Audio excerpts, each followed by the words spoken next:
there was a Taiwanese person who actually brought Chinese flag to the hotel.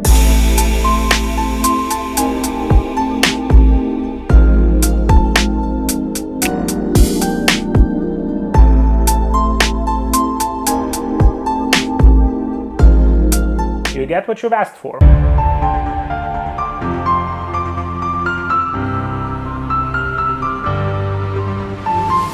Hi everyone and welcome to the Freedom is Not Free channel. Today let's talk about the little pinkies and how are they behaving very unreasonably abroad, thus putting shame on China and the Chinese people.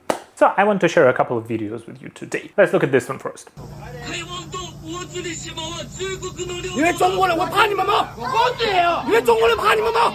啊！八哥，因为中国人怕你吗？你没种，你有没有勇气？你没有中国人有勇气，不要在窝里横啊！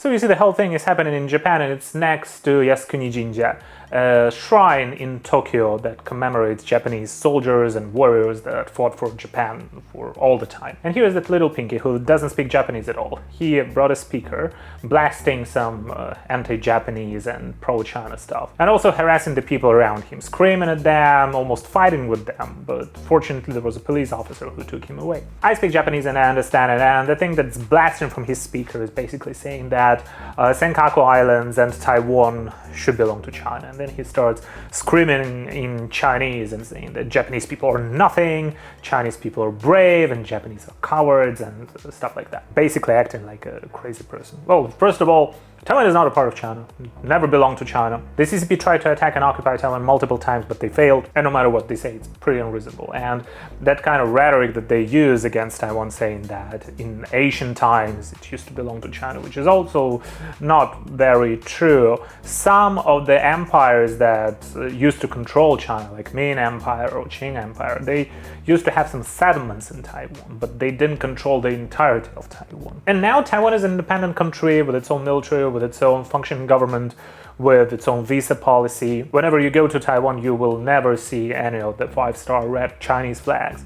And there is no CCP administration in Taiwan. So it's very stupid when they say that Taiwan is a part of China, because they don't effectively control it and they have never established any kind of administration in Taiwan. That's pretty similar to Russia saying that some parts of Ukraine are a part of Russia and they are written in the Russian constitution, even though they're controlled by Ukraine and there are Ukrainian people there. But that's a different kind of topic. This kind of behavior, for me, it's fascinating. Just imagine, you're a Chinese person. You have to spend money, you have to do all the paperwork, which is very complicated to get a Japanese visa. Then you go to Japan, and you hate Japan as much as you spend all of this money. You probably have an accommodation in Tokyo. You probably got to Japan on a plane. You have to pay for everything there. And then you have those kind of protests next to one of the Japanese shrines. Like not in the shrine, but next to it. Saying that some of the Japanese islands should belong to China, or that an independent country of Taiwan that also has nothing to do with Japan should be a part of China.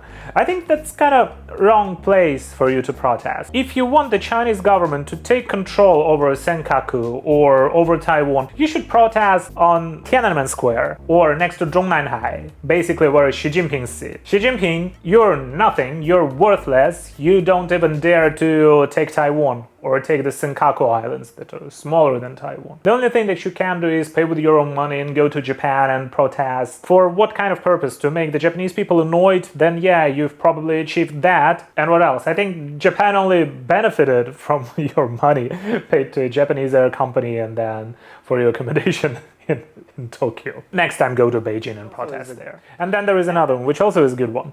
There is that little pinky, a big CCP supporter, went to Paris during the Olympics, and he wanted to stay at a hotel that belongs to the Evergreen Group. 我们在网上订的法国巴黎的这家长荣桂冠酒店，入住之后，我们发现这家酒店挂了奥运参赛国家的国旗，但是没有挂中国的国旗。于是我们就问他们为什么这样做。I'm Chinese. There is the Olympic Games, the flag, right? But you still have the North Korea. 我看那酒店不是中文的吗？你订的？对呀， China in the Olympics is the number one. Number one, yeah, I know.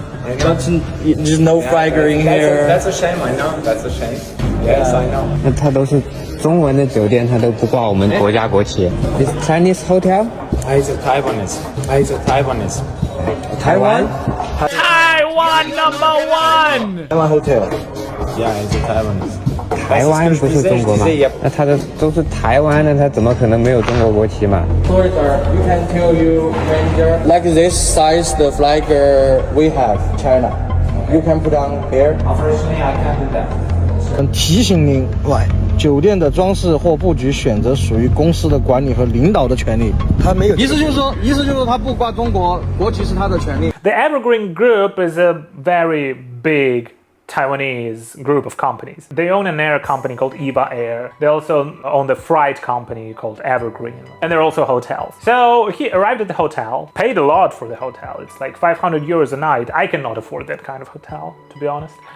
He can. Came all the way. And then he looked around. Oh yeah, there are flags everywhere. Great. So he started looking for a Chinese flag. I mean, like, that's also kind of interesting. You went all the way to France to look for a Chinese flag at a hotel owned by a Taiwanese company. He didn't find any, and I think it's also pretty reasonable for a Taiwanese company not to hang any Chinese flags there, because Taiwan is being threatened by China. I also don't expect any of Ukrainian companies to hang any Russian flags in their hotels. That's pretty reasonable and obvious. China doesn't even recognize Taiwan as a country, so yeah, why hang their flag there? And then he started harassing people working at the front desk, demanding them either to hang a Chinese flag or to give him money back. Of course, the hotel didn't agree to do that because it's a private business and they're free to hang any kind of flags they want to hang over there, right? Then he have asked a chairman of the Chamber of Commerce, a Chinese-French Chamber of Commerce, to come there and to actually apply some pressure to the hotel and say that them not hanging Chinese flag insults Chinese people. 我们看到这个事情，我们感觉非常心里很膈应，很不舒服。想不到这么多华人在这里入住，连国旗都不贴，我也觉得真的有点失望。就是所有的大国的国旗都在这上面有，就只有没有中国。就是我们再次请求把我们国家的国旗能够挂上。你们应该真的会拆掉，你们会把所有国旗。I don't think the Chinese people care, actually. There are many guests in that hotel who are Chinese and who just don't bother to look for a Chinese flag in a French hotel owned by a Taiwanese company. And if you are as nationalistic and if you want to see Chinese flags everywhere, well, you can perfectly do that in China, or you can go to any of the Chinese-owned enterprises, any of the Chinese-owned hotels that there's plenty of, I think, in France, and not harass the Taiwanese. And then there is another interesting thing, because himself and that chairman of the Chamber of Commerce, they both belong to in Mandarin it's called 统促会, 和平统一促进会, meaning a committee for peaceful reunification. And these people can be violent sometimes, because there was a similar organization in Nevada, and the person who attended meetings in this organization was one of the members. His name was also on the website of that organization in Nevada. Later on, he went to California to Presbyterian Church and launched a terrorist attack against Taiwanese people. So yeah, all kind of anti-Taiwanese hate propaganda that was spread in there is terrible. Right now, this person is in jail. And these little pinkies in France, they belong to the similar organization. So yeah, the only thing they can do is just harass people around and then post videos trying to get kind of viewership from the Chinese nationalists. But this story has a very good ending. There was a Taiwanese person who actually brought Chinese flag to the hotel.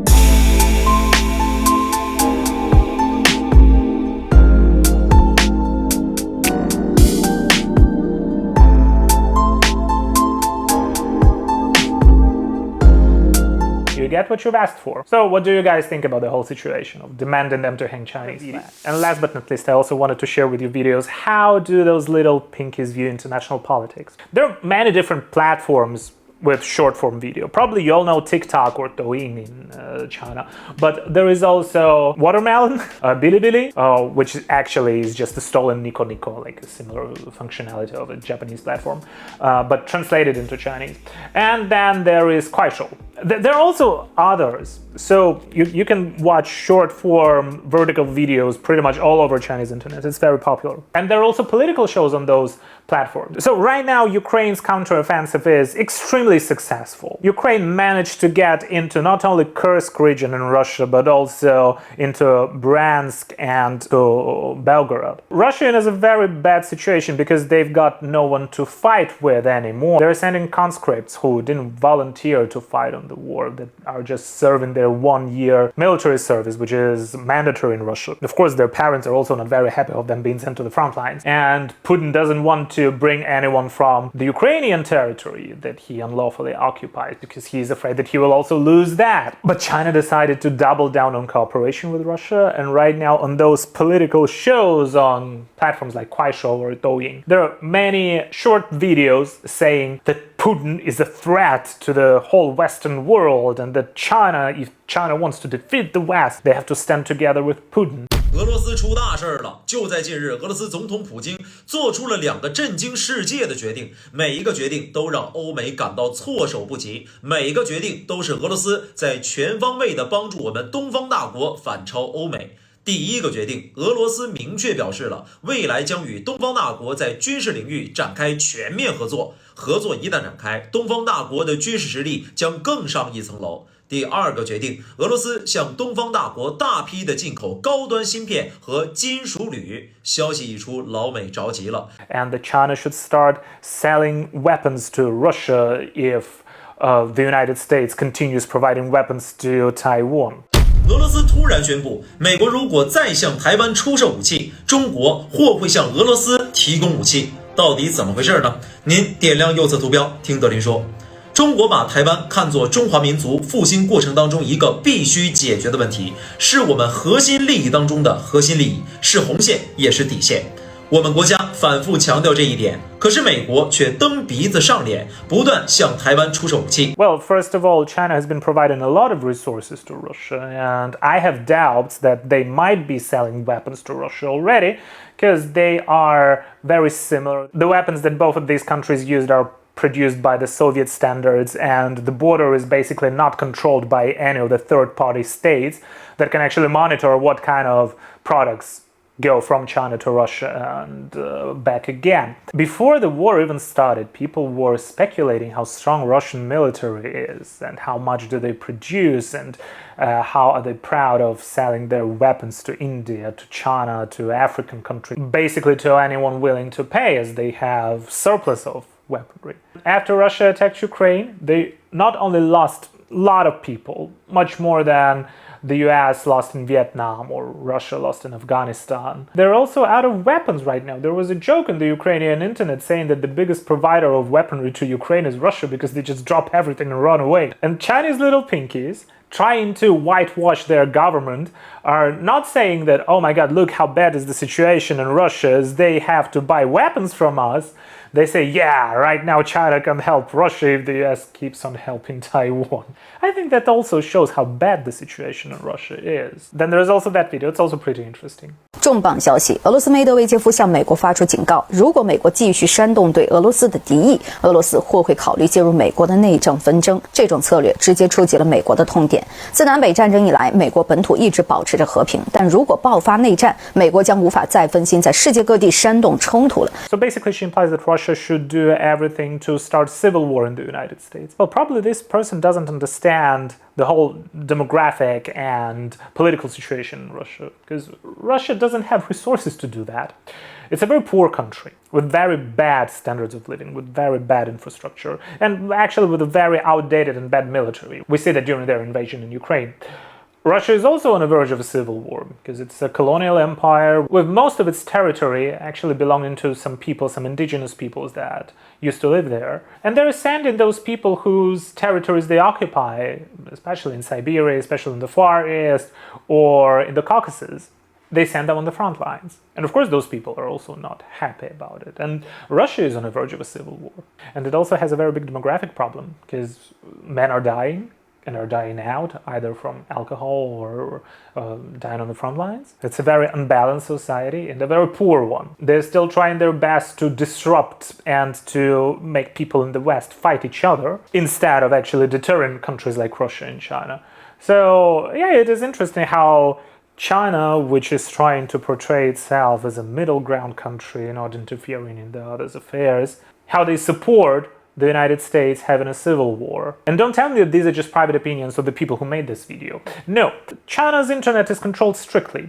There are things that you can say and you cannot say. And basically inciting a civil war in the United States is the thing that Chinese government wants you to say. Because if they didn't want to, they would have censored that kind of video. But you can see a lot of death to America comments all around Chinese internet. And also anti-Semitic, xenophobic comments coming from those little pinkies. And there is many, many more all around those platforms. But what's funny, after each of these videos, there's an ad. 甚至被网友列为咱去香港旅游的必买品，原因简单，历史悠久，效果还好的，蹲一下起来费劲儿的，您就吃这个，连吃半个月呀都会有感觉。如果你现在晨尿、黄蓉浓茶、肚子大、经常排气、头发油、口腔有异味，还会脾气暴躁，感觉身体乏力、头晕，一喝酒就醉，随便用了2下就会流血汗，而且呢，一天排便5、6次，夜尿还频繁。千万不要以为是自己老了，你只是需要补充这3样东西。 For example, look at this one. It's 3 minutes long and he's talking about international affairs for 50 seconds and the rest is an ad.